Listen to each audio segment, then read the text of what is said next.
Good morning, everybody. Today, our topic is present indefinite tense. Last time, I told you present tense, past tense, future tense, but today, I am going to tell you about present indefinite tense. As I said before, present and here present definite tense, this is the part of present definite tense.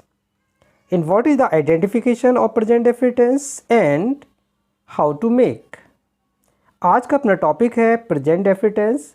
जैसा कि हमने पहले भी बताया कि present tense के भी kinds होते हैं, present definite tense, present continuous tense, present perfect tense and present perfect continuous tense. तो आज का हमारा जो टॉपिक है ये है प्रेजेंट इंडेफिनिट टेंस। इसको बनाने के लिए हम किस तरह के स्ट्रक्चर का यूज़ करेंगे और किस तरह के रूल का यूज़ करेंगे। आई टोल्ड लास्ट टाइम, जैसा कि हमने पहले भी बताया कि किसी भी हिंदी वाक्य के लिए यदि हम इंग्लिश में कन्वर्ट करना चाहते हैं तो हमें उस वाक्य के अंत में एक पहचान दी गई होती है। हिंदी वाक्य को यदि हम लास्ट में देखें तो हमें उस वाक्य के अंत में ता है, ती है, ते है इत्यादि शब्द दिए गए होते हैं। इसको बनाने के लिए हमें किस तरह के रूल का यूज़ करना पड़ेगा। जैसा कि हमें मालूम है किसी भी इंग्लिश सेंटेंस के स्ट्रक्चर के लिए सब्जेक्ट, वर्ब, ऑब्जेक्ट की आवश्यकता होती है। तो यहाँ पर भी हमारे बनाने के नियम सब्जेक्ट प्लस वर्ब में एस या ई एस का प्रयोग करते हैं। अब यहाँ पर जो वर्ब है ये मेन वर्ब है और इस मेन वर्ब की फर्स्ट फॉर्म का ही यूज़ करेंगे, क्योंकि किसी भी वर्ब की 3 फॉर्म होती है और इन 3 फॉर्म में जो फर्स्ट फॉर्म है इसका हम यूज़ करते हैं। जैसे फॉर एग्ज़ाम्पल कि यदि हमें यहाँ पर लुक दे रखा है, लुक, तो सेकंड फॉर्म हमारी होती है लुक्ड और थर्ड फॉर्म भी हमारी होती है लुक्ड। तो क्वेश्चन ये है कि ये फर्स्ट फॉर्म है लुक, इसके साथ हम एस या ई एस का प्रयोग करते हैं और नहीं भी करते हैं। तो इस रिक्वायरमेंट को किस तरह से पूरा किया जाएगा कि वर्ब की फर्स्ट फॉर्म के साथ, जैसा कि हमने बताया वर्ब की फर्स्ट फॉर्म, यहाँ पर वर्ब दे रखी है केवल, तो वर्ब में एस या ई एस का प्रयोग करते हैं और नहीं भी करते हैं। तो इस पूरी रिक्वायरमेंट को हम समझने की कोशिश करते हैं। यहाँ पर वर्ब की फर्स्ट फॉर्म, अब फर्स्ट फॉर्म के साथ एस या ई एस का प्रयोग करते हैं और नहीं भी करते हैं। इसके बाद हमारा है object. So here let me tell you in detail. इसको और डिटेल में जानने के लिए हम कुछ और पॉइंट्स को पहले समझ लेते हैं। सो वी सी हियर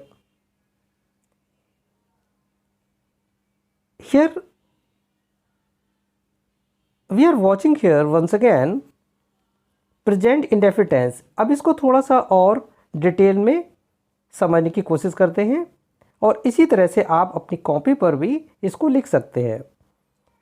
किसी भी हिंदी वाक्य के अंत से पहचान होती है, तो इसकी पहचान क्या होगी प्रेजेंट डेफिनिट टेंस की।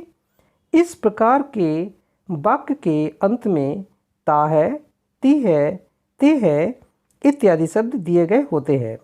अब ये यहाँ पर ता है, ती है, ते है इत्यादि शब्द दिए गए होते हैं। इससे हमें क्या हो गई, एक पहचान हो गई, क्योंकि ये प्रेजेंट डेफिनिट टेंस है। तो इसका एक हम रूल भी फॉलो करेंगे। किस तरह के स्ट्रक्चर को देखते हैं। एज ए सेड बिफोर, जैसा कि अभी हमने कहा कि प्रेजेंट इंडेफिनिट टेंस के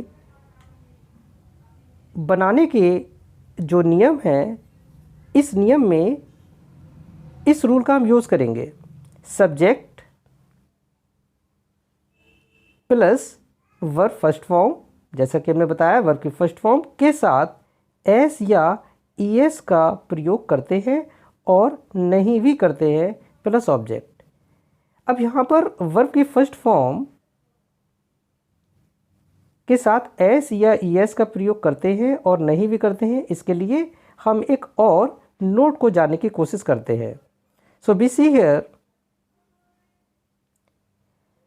this is our note and we should understand about singular and plural. तो किसी भी सब्जेक्ट को हम सबसे पहले ये जानेंगे कि ये सिंगुलर पोजीशन में है या प्लूरल पोजीशन में है। I told you many times हम आपको पहले भी कई बार बता चुके हैं कि सिंगुलर कौन कौन से वर्ड्स होते हैं, इनको हमें याद भी कर लेना चाहिए और इनका हम किस तरह से यूज़ करते हैं इसको भी हम देखते हैं। सिंगुलर, जैसा कि हमने बताया कि सिंगुलर में जिन वर्ड्स का हम प्रयोग करते हैं ये वर्ड्स है ही, सी, इट, दिस, दैट या किसी का नाम। यहाँ पर हम इन सिंगुलर वर्ड्स का अगर सब्जेक्ट के स्थान पर प्रयोग देखते हैं तो इसको बनाने के लिए हम इस वर्ब में किसका यूज़ करेंगे?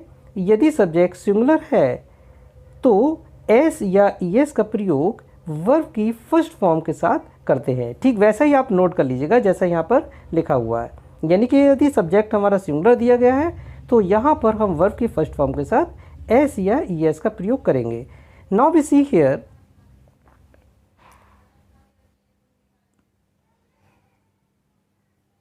सो वी सी हियर सिंगुलर।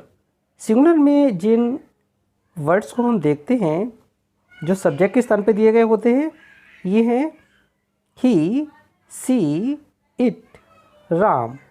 ये हमारे सिंगुलर वर्ड्स हैं और ये सब्जेक्ट के स्थान पर प्रयोग किए गए हैं।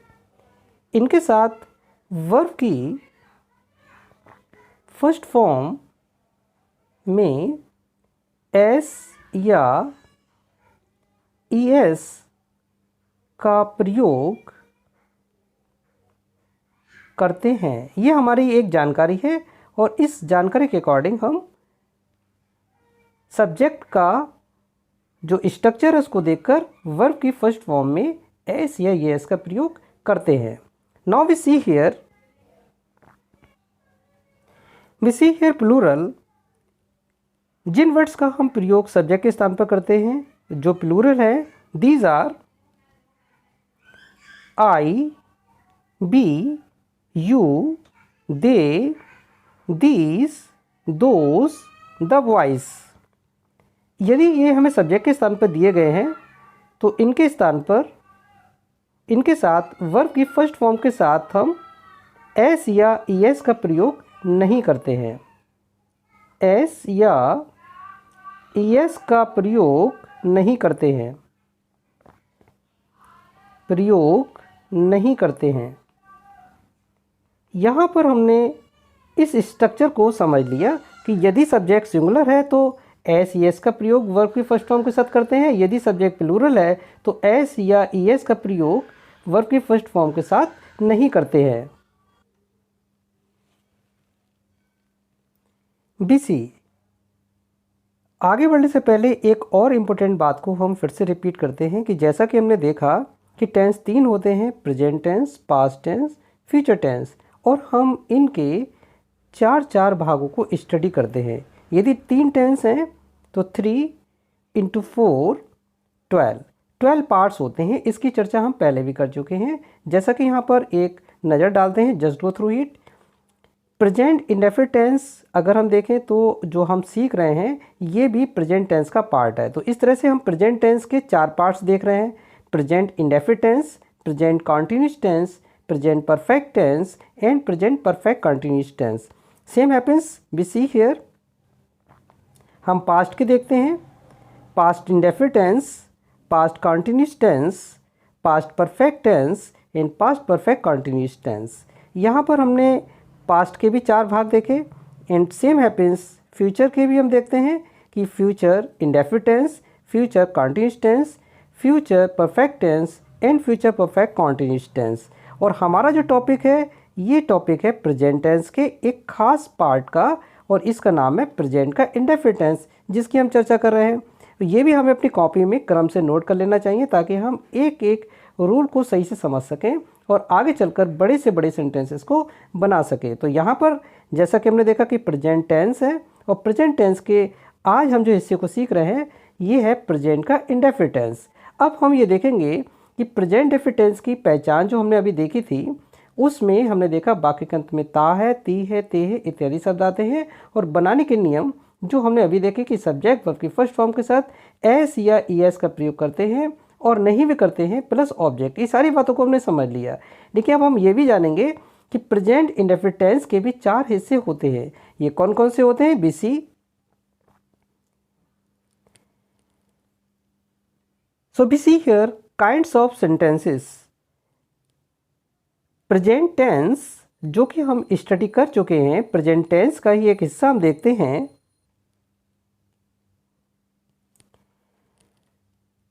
प्रेजेंट टेंस के पार्ट्स को हम देख चुके हैं। अब प्रेजेंट इंडेफिनिट टेंस के भी 4 हिस्से हम करेंगे, यानी 4 उसके काइंड्स है।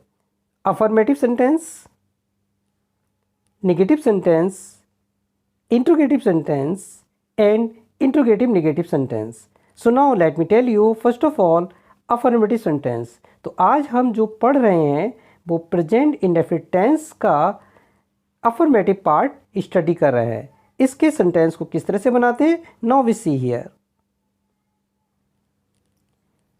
सो अफर्मेटिव सेंटेंस को अगर हम देखें, आप इसी क्रम से अपनी कॉपी पर नोट कर सकते हैं और हर सेंटेंस को बहुत ही सिस्टमेटिकली आप बना सकते हैं। तो जैसा कि हमने देखा प्रेजेंट इंडेफिनिट टेंस का अफर्मेटिव सेंटेंस का रूल क्या होगा। रूल सब्जेक्ट, जैसा कि हम देखते हैं किसी भी सेंटेंस को बनाने के लिए एक सब्जेक्ट की आवश्यकता होती है। तो ये हमारा सब्जेक्ट, जैसा कि लास्ट टाइम भी हमने स्टडी किया था, सब्जेक्ट प्लस वर्ब की फर्स्ट फॉर्म के साथ एस या ईएस का प्रयोग करते हैं और नहीं भी करते हैं, प्लस ऑब्जेक्ट। इसकी रिक्वायरमेंट कि कहाँ पर करते हैं एस ईएस का प्रयोग और कहाँ नहीं करते हैं, इसके लिए हमने नोट देख लिया कि यदि सब्जेक्ट सिंगुलर दे रखा है तो एस या ईएस का प्रयोग कर। सब्जेक्ट हमारा यदि सब्जेक्ट प्लूरल दिया है तो हम एस या ईएस का प्रयोग नहीं करते हैं। So we see here, I repeat this words. Singular जो सब्जेक्ट हमारे दे रखे होते हैं उनके साथ एस ईएस का प्रयोग हम करते हैं वर्ब की फर्स्ट फॉर्म में, जो कि हमने अभी डिस्कस किया था। सब्जेक्ट हमारे हैं ही, सी, इट, राम या किसी का नाम। राम एक वेरिएबल है, यहाँ पर हम किसी और का भी नाम लिख सकते हैं क्योंकि ये सिंगुलर होता है, इसलिए हम वर्ब की फर्स्ट फॉर्म के साथ एस या ईएस का प्रयोग करते हैं। ये हमने अभी डिस्कस किया था। नाउ वी सी हियर, यदि सब्जेक्ट प्लूरल दिया गया है, इस पर भी हम चर्चा कर चुके हैं। प्लूरल सब्जेक्ट हमारे कौन कौन से हो सकते हैं, जैसे I, we, you, they, this, those, the boys. The boys variable है, इसको हम चेंज कर सकते हैं। यहाँ पर द गर्ल्स, द टेबल्स, कुछ भी बहुत सारी चीज़ें हो सकती हैं। यदि सब्जेक्ट प्लूरल है तो इसके साथ हम सब्जेक्ट की फर्स्ट फॉर्म के साथ एस या ईएस का प्रयोग नहीं करते हैं। यानी ये बात हमने अच्छे से स्टडी कर ली। अब हम इस रूल के अकॉर्डिंग सेंटेंस को बनाएंगे, एक एग्जाम्पल के माध्यम से देखते हैं। Now we see here through an example. Now we see here, जैसा कि ये हिंदी वाक्य हमें जो दिया गया है, वह स्कूल जाता है, इसको हम इंग्लिश में चेंज करेंगे, कन्वर्ट करेंगे। और किस तरह से इसका ट्रांसलेशन करेंगे, जैसा कि हमने पहले बताया कि हिंदी वाक्य के अंत से हमारी पहचान होती है, तो हम इसी वाक्य को पढ़ेंगे और लास्ट में देखते हैं इसकी क्या पहचान है। वह स्कूल जाता है, लास्ट में हमने देखा ता है, इससे पता चल रहा है ये प्रेजेंट इंडेफिनिट टेंस है। प्रेजेंट इंडेफिनिट टेंस यदि हमें ये पता चल गया है तो इसके बनाने के नियम को भी हम देखते हैं। और बनाने का नियम हमारा क्या है, I told you. We see here, इस रूल को आप यहाँ पर देखिए। प्रेजेंट इंडेफिनिट टेंस, जैसा कि हमने बताया कि पहचान वाक्य के अंत में ता है, ती है, ते हैं इत्यादि सब दिए गए होते हैं। बनाने के नियम में सब्जेक्ट वर्ब में एस या ईएस का प्रयोग करते हैं और नहीं करते हैं, प्लस ऑब्जेक्ट। अब ये सेंटेंस का जो एग्जाम्पल है, इसमें हम देखते हैं कि सब्जेक्ट हमारा कौन सा दिया गया है। वी सी हियर, वह स्कूल जाता है, वाक्य के अंत में ता है दिया गया है। इस हिसाब से अगर हम इस सेंटेंस को चेक करते हैं तो ये हमारा सब्जेक्ट हो गया। लास्ट में जाता है, this is the verb, and rest portion is called object. वह स्कूल जाता है, इसका हमने जो डिवीज़न किया सेंटेंस का वो ये है कि वाक्य के अंत से तो हमने देखा ता है, प्रेजेंट इंडेफिनिट टेंस है। अब इसको अगर हम सब्जेक्ट वर्ब ऑब्जेक्ट को सर्च करते हैं तो शुरू में हमारा जो दे रखा है वह है सब्जेक्ट, लास्ट में वर्ब और बीच में जो भी पोर्शन हमारा बच रहा है ये ऑब्जेक्ट। रूल के अकॉर्डिंग हम देखते हैं कि रूल क्या कहता है। बी सी हियर, इस रूल के अकॉर्डिंग हम सबसे पहले सब्जेक्ट का प्रयोग करेंगे और इस सब्जेक्ट की फर्स्ट फॉर्म, इस सब्जेक्ट के अकॉर्डिंग कि सब्जेक्ट सिंगुलर है प्लूरल है, वर्ब की फर्स्ट फॉर्म के साथ एस या एस का प्रयोग करते हैं और नहीं करते हैं। तो इसको हम पहले सेंटेंस को देखते हैं कि ही, यहाँ पर सब्जेक्ट वह दे रखा है और इसके लिए हम ही का प्रयोग करते हैं। ही हमारा सिंगुलर है या प्लूरल है, इसके लिए हम लिस्ट को देख लेते हैं। We see here, we see यहाँ पर ही सिंगुलर सब्जेक्ट है और इस सिंगुलर सब्जेक्ट के साथ वर्ब की फर्स्ट फॉर्म में एस या ई एस का प्रयोग करते हैं। तो अब ये क्लियर हो गया कि यदि सब्जेक्ट सिंगुलर है और यहाँ पर हमें दे रखा है ही, तो ही के साथ हम एस या ई एस का प्रयोग वर्ब की फर्स्ट फॉर्म में करेंगे। सो बी सी हियर, वर्ब हमें दे रखी है जाता है, इसको हम बोलते हैं गो। अब यहाँ सब्जेक्ट हमारा सिंगुलर है इसलिए इसमें ई एस का प्रयोग करेंगे, goes. So we write here goes to, object हमारा है school, so we write here school. हमारा सेंटेंस कंप्लीट बन गया और ये हुआ कि वह स्कूल जाता है। सेंटेंस इसका होगा ही गोज टू स्कूल। अब इस गो में फर्स्ट फॉर्म के साथ एस या एस का प्रयोग करते हैं, तो यहाँ हमने ई एस का प्रयोग किया हुआ है। So we see here next example. इसी तरह से हम एक दूसरे एग्जाम्पल को भी देखते हैं। Now this sentence tells us, तुम एक पतंग उड़ाते हो। इसमें देखिए वाक्य के अंत में क्या है, ते हो, यानी ये भी प्रेजेंट कंडीशनल टेंस है क्योंकि वाक्य अंत में ते हो यानी ता है दिया गया है। बनाने के नियम जैसा कि हमने बताया, सब्जेक्ट तलाश करते हैं। शुरू में हमारा सब्जेक्ट है, उड़ाते हो यानी उड़ाना वर्ब है और रेस्ट पोर्शन ऑब्जेक्ट, बीच का हमारा हिस्सा ऑब्जेक्ट है। सब्जेक्ट हमारा यू यानी कि तुम को हम यू बोलेंगे। यू सिंगुलर है या प्लूरल है, इसके लिए हम उसी लिस्ट को देखते हैं। We see here, we see you plural में दिया गया है इसलिए यहाँ पर वर्ब की फर्स्ट फॉर्म के साथ एस या ई एस का प्रयोग नहीं करेंगे।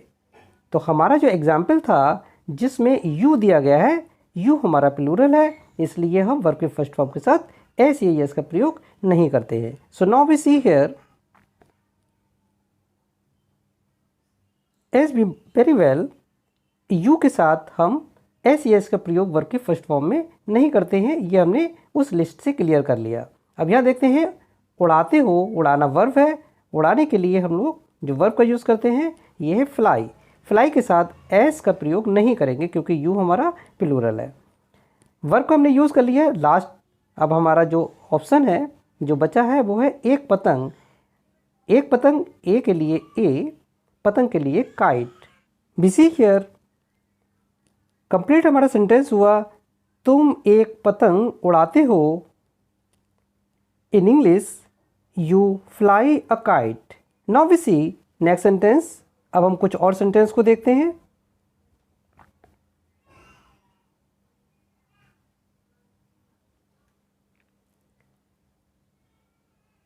We see here another sentence. यहाँ पर एक सेंटेंस हम और देखते हैं, सीता एक नदी देखती है। अब इसकी भी हम पहचान करते हैं। देखिए वाक्य में ती है दिया गया है, ये प्रेजेंट डेफिनिट टेंस हो गया। और बनाने के लिए सीता सब्जेक्ट, देखती है ये वर्ब है और एक नदी ऑब्जेक्ट है। इसको बनाने के लिए हम इस रूल का यूज़ करेंगे जो ऊपर दिया गया है। सबसे पहले हम सब्जेक्ट का प्रयोग करते हैं। सब्जेक्ट यहाँ पे दिया है, सब्जेक्ट है सीता, तो यहाँ पर हमने बनाया सीता। इसके आगे देखते हैं कि वर्ब की फर्स्ट फॉर्म के साथ एस या ईएस का प्रयोग करते हैं और नहीं भी करते हैं। अब जैसा कि हमने बताया कि वर्ब की फर्स्ट फॉर्म के साथ एस का प्रयोग तभी करेंगे जब सब्जेक्ट सिंगुलर ही होगा। तो यहाँ पर सब्जेक्ट सीता सिंगुलर दिया गया है।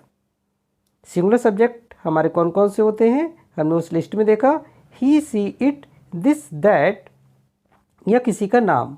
तो यहाँ पर किसी का नाम यानी सीता। अब वर्ब का यूज़ करते हैं, वर्ब है देखती है, देखने की है लुक। लुक में एस ई एस का प्रयोग करते हैं या नहीं करते हैं, इसके लिए हमने देखा सीता सिंगुलर है, इसलिए इसमें वर्ब के फर्स्ट फॉर्म के साथ एस का प्रयोग करते हैं। सीता लुक्स, सीता देखती है। तो ये हो गया हमारा ऑब्जेक्ट क्या है, एक नदी।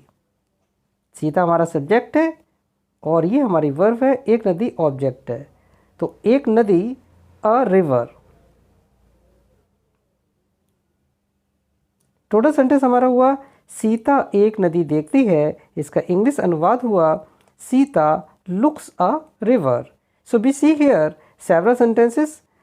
हम यहाँ पर अलग अलग सेंटेंसेस देखते हैं और उन सारे सेंटेंसेस के प्रेजेंट डेफिनिट टेंस के रूल को फॉलो करते हैं और प्रेजेंट डेफिनिट टेंस के रूल के अकॉर्डिंग ही इन सेंटेंसेस को हम बनाते हैं। प्रेजेंट डेफिनिट टेंस के रूल को हम रिपीट कर देते हैं।